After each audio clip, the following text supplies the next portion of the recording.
বল্টু, এবার তুই পরীক্ষায় অনেক ভালো রেজাল্ট করেছিস, আশা করি পরের বারও ভালো রেজাল্ট করবি। আমিও আশা করি পরের বারও পরীক্ষার প্রশ্নগুলো আমার বাবার দোকান থেকে প্রিন্ট করবেন। মুরগির মাংসের সাথে কুত্তার মাংস মিশিয়ে বিক্রি করার কারণে আপনাকে কোর্টে আনা হয়েছে। তা আপনি কতটুকু মুরগির মাংসের সাথে কতটুকু কুত্তার মাংস মিশিয়ে বিক্রি করতেন? সমান সমান। মানে একটা মুরগির সাথে একটা কুত্তা।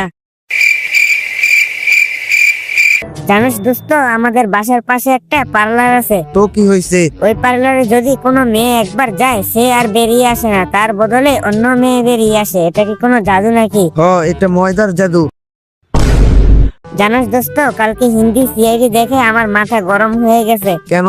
পুরো পৃথিবীর মানুষ বলে গাছ লাগাও, আর এসিপি প্রদ্যুমান বলে পাতা লাগাও, পাতা লাগাও। কিরে বল্টু, তোর মন খারাপ কেন? এই পৃথিবীতে কাকে বিশ্বাস করব? কেন, কি হয়েছে? নিজের মাও সকাল 8টা বাজে ডাক দিয়ে বলে, বল্টু ঘুম থেকে উঠ, 11টা বাজে গেছে। বল্টু, 50 টাকার ধনিয়া পাতা নিয়ে আয় তো। বাবা, এই নাও ধনিয়া পাতা। কিরে, তুই ধনিয়া পাতা না আইনা লেটুস পাতা এনেছিস কেন?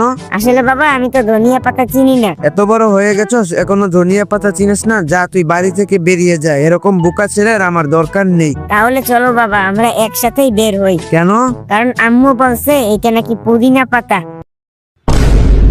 তুমি পাকা রাস্তায় বাস অ্যাক্সিডেন্ট করলে কিভাবে? স্যার, আমি কিছুই জানি না। ওই দিন বাসের কন্ট্রাক্টর আসেনি, তাই আমি একটু পিছনে ভাড়া তুলতে গিয়েছিলাম, তারপর হুট করে বাসটা অ্যাক্সিডেন্ট হয়ে গেল।